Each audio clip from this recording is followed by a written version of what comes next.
let's talk about the subject we're going to talk about, which is, have you lost faith in the police? Give us your thoughts. 0207 862 2222 is the number that you need. So victim satisfaction with police has dropped to a historic low. A new survey by the Office of National Statistics shows the number of victims happy with how police have handled their cases has declined. The most unhappy people were victims of bicycle theft and theft from a person. I assume that means sort of phone snatching or things that you've had on your person that have been stolen for you there and then. Now, only 49% of people said that they think that the police are doing a good job. At the same time, the number of people who said they regularly see bobbies on the beat is at its lowest since records began. Rossi, we know that we had a huge cut in police numbers, which the Conservatives then started putting back onto the street. But the truth is that that old-fashioned bobby on the beat, someone you also recognised from the neighbourhood, a regular visitor to your neighbourhood, that's all gone now. Well, it has, mostly.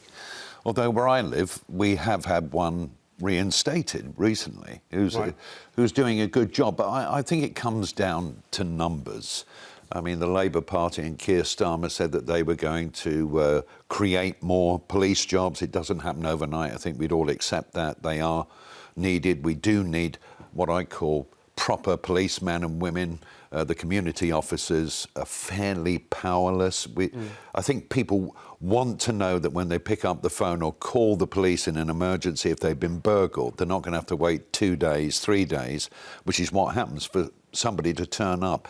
And, you know, those statistics proved it. Personally, I know a couple of people who just were given a crime number for fairly serious crimes. I don't want to see 3 or 4 policemen at the side of a road with speed guns.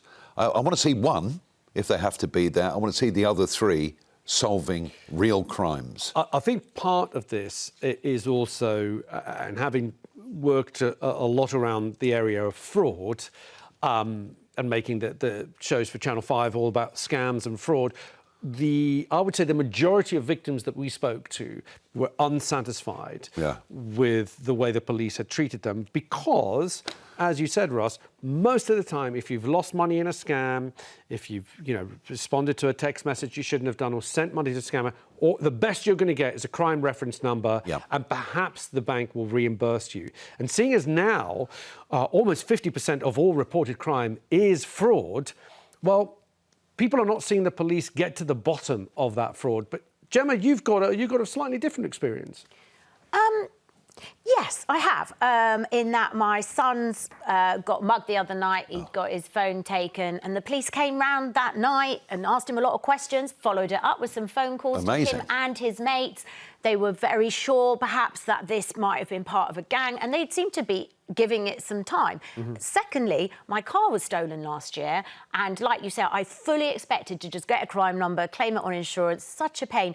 They ended up contacting me sometime down the line, and they said, we have to say, we actually knew who had done it at the time, but we couldn't arrest them at the time because we thought it was part of a much, much bigger thing, and we have now got all of them. Gosh. So there is stuff going on behind the scenes. In Liverpool, there's a very positive story in the press about a targeted anti-gang initiative called Evolve, and they've made 5,300 arrests.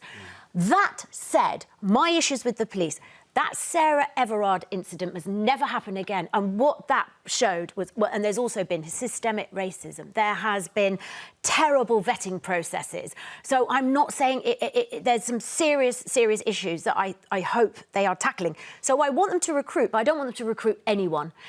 And my last point, the fact that the government can see how people feel about crime being tackled, and they have prescribed Palestine action, and we are seeing hundreds of police dragging off a blind man in a wheelchair, a 90-year-old woman. These people are not terrorists.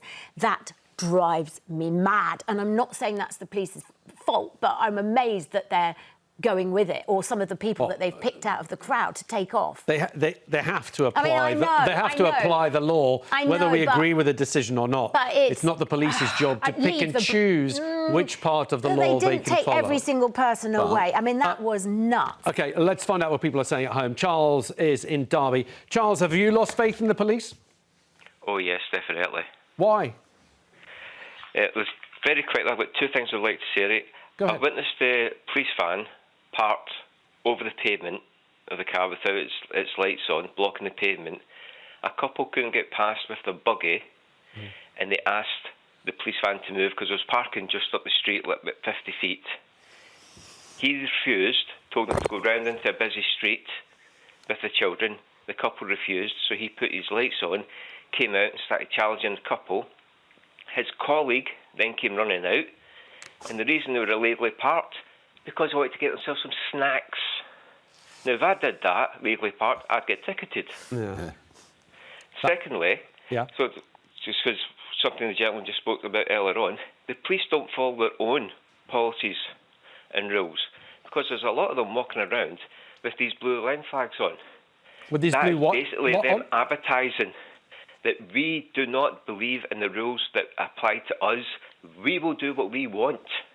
Sorry, say again. What are they walking around with? What kind of flags? The blue line flags, Oh, I see. the Right. black Union Jacks, they've Yeah. been told to take them off, and they refuse. So they are basically advertising that we will not follow our own policies and procedures. We do not care. Okay. Charles, thank you for kicking us off. Jamie's in Somerset. Jamie, welcome to the show. Have you lost faith in the police?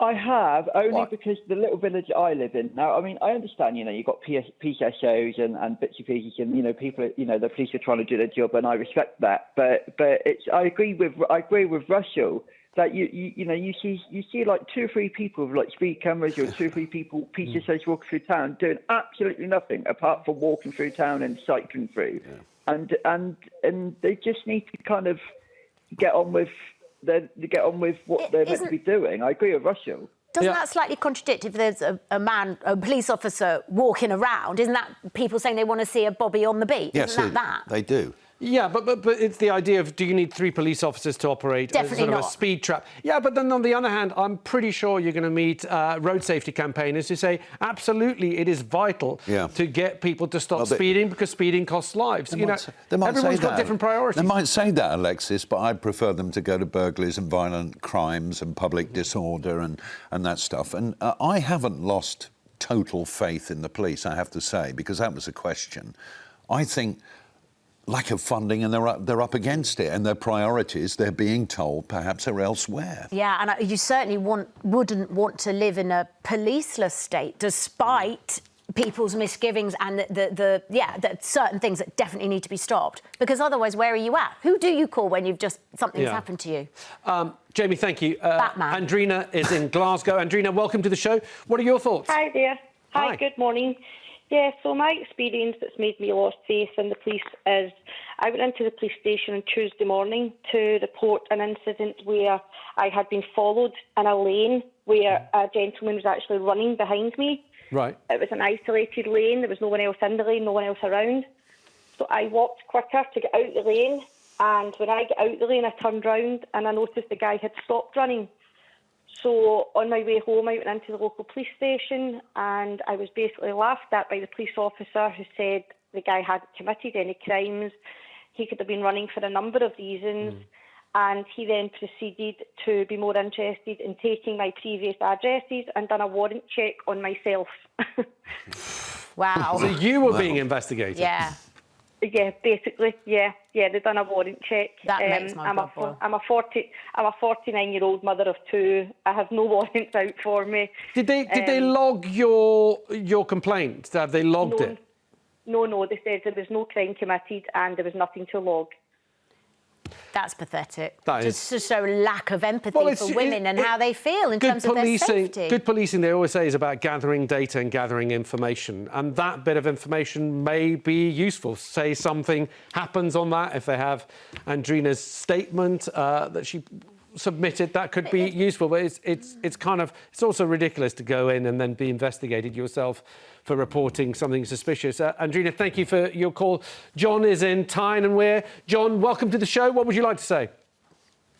Right, yeah. Before I start, I'm actually a serving police officer. I'd like to talk about first of all the PCSOs we have. They're quite integral to what we do. Sure. They take off day 2 of the jobs that we would have to do, as in go in schools, do lower level crimes, community engagements, all that sort of thing. So that's one thing that they're really good. But the fact is that police officers are serving at the moment. If you arrest somebody at the beginning of your shift, that's you potentially out for 6 hours, nearly all the shift because of paperwork. It's ridiculous. Honest, if people knew how much paperwork, it's ridiculous. If you arrest someone for basically just a shoplifting, for instance, you have to arrest that person. You have to take them into custody. You're booking them in. So once you book them in, that could take up to an hour. From then, you've got to go and get statements, CCTV. Then you've got to go back and do all the rest of the paperwork. Then you've got to wait for interviews. Then once you've done the interviews, you've got to wait for their lawyers to come.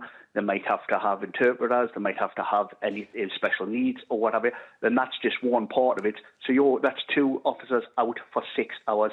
And the level of people who are joining, there's more leaving than there is joining. John, do you think that perhaps tech could come in to aid here? I mean, we're going to talk later a little bit about AI being used for facial recognition to identify people that are wanted. Slightly different than what you're talking about, but is there any way... I mean, I'm assuming that you think that it's terrible to take police officers off the beat for 6 hours to deal with the shoplifting case, but we do want those checks and balances to take place. We can't just be grabbing people, locking them up and just walking off to grab some more. But is technology something that could help maybe solve this, or do we just need more people to hire more police officers? It's easy to be dealt with if people sort of listen. All you need is, if you are a serving police officer, you have arrested someone, you take them into custody, you tell the custody why they are there. They have been arrested for this, that and the other. There should be then other staff taken off just to deal with that. They should process that. You should be back out on the street catching bad guys. Within an hour maximum, catching bad guys. Yes, well said. Matt, thank you. And thank you for your service. It's really important. Apologies, John. Thank you for your service. Now,